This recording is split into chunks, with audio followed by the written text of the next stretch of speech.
কুড়িগ্রামের সরকারি প্রাথমিক বিদ্যালয়ের শিক্ষকরা করেন না নিয়ম নীতির তোয়াক্কা। কেউ বিদেশে, কেউ কোচিং ব্যবসা নিয়ে ব্যস্ত। এদের বেশিরভাগই বেতন তুলেছেন নিয়মিত। বছরের পর বছর এমন নৈরাজ্য চললেও দেখার নেই কেউ।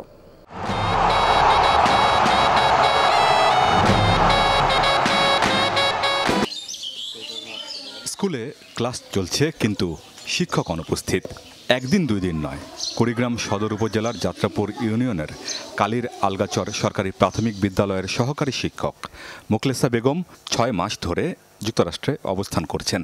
একই অবস্থা ভুরুঙ্গামারী উপজেলার দক্ষিণ তিলাই সরকারি প্রাথমিক বিদ্যালয়ের সহকারী শিক্ষক মাহফুজা খাতুনের। ২০১৯ সাল থেকে তিনি মরক্কোতে।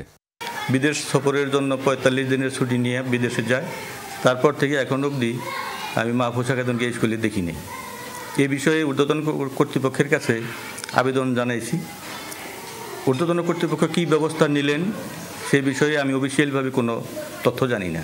খুঁজতে গিয়ে সব উপজেলাতেই এমন শিক্ষক পাওয়া গেল যারা দীর্ঘ সময় স্কুলে হাজিরা দেন না, অথচ বেতন তুলে নিচ্ছেন। উলিপুর উপজেলার রূপার খামার সরকারি প্রাথমিক বিদ্যালয়ের সহকারী শিক্ষক আসিয়াদুর রহমান আপেল ২০২০ সাল থেকে বিদ্যালয়ে গড়হাজির। একই উপজেলার জানজায়গির সরকারি প্রাথমিক বিদ্যালয়ের সহকারী শিক্ষক শারমিন আক্তার, তারও ১ বছর আগে থেকে লাপাত্তা। সহকারী শিক্ষক শারমিন আক্তার ৪/৫/২০১৯ থেকে অনুপস্থিত। আমি শুনি যে ও নাকি বেতন তোলে নাকি, এখন কীরকম তোলে, কতটুকু তোলে সেটা তো আর আমি জানি না। অভিযোগ আছে কেউ বিদেশে আর কেউ ঢাকায় পাড়ি জমিয়েছেন। যারা পারেননি তারা বিভাগীয় শহরে ফেদে বসেছেন ব্যবসা। এই যেমন সদর উপজেলার যাত্রাপুর ইউনিয়নের পার্বতীপুর সরকারি প্রাথমিক বিদ্যালয়ের সহকারী শিক্ষক আবু তালেব স্যার এই সরকারি স্কুলের শিক্ষক, উনি সহকারী শিক্ষক। স্কুলে আসে না, রংপুরে কোচিং করে ওখানেও টাকা খায়, এখানে সরকারি বেতনও নেয়। রংপুর শহরের গোল্ডেন ফিউচার কোচিং সেন্টারের পরিচালক আবু তালেব স্কুলে পড়ানো বাদ দিয়ে বিসিএস আর প্রাইমারি নিয়োগের কোচিং করাচ্ছেন। ওটার পাশাপাশি ওখান থেকে আসা হয়, ছুটির দিনগুলোতে আমি থাকি। আজকে গেছি, ওখান থেকে ছুটি নিয়ে চলে আসছি। পদ ধরে রেখে দীর্ঘদিন ধরে শিক্ষক অনুপস্থিত থাকায় চাপে পড়েছেন সহকর্মীরা। ক্লাসগুলো ভাগাভাগি করে নিতে হচ্ছে, আমাদের ক্লাসের পরিমাণ দিনে দিনে বেড়ে যাচ্ছে।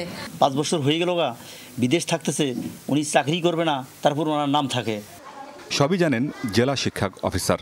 ব্যবস্থা গ্রহণের বদলে বছরের পর বছর দিয়ে যাচ্ছেন কেবল আশ্বাস আর প্রতিশ্রুতি।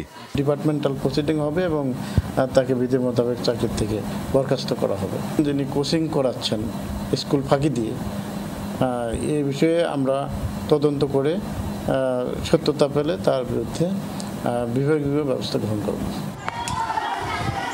আমিন বাবু, যমুনা নিউজ।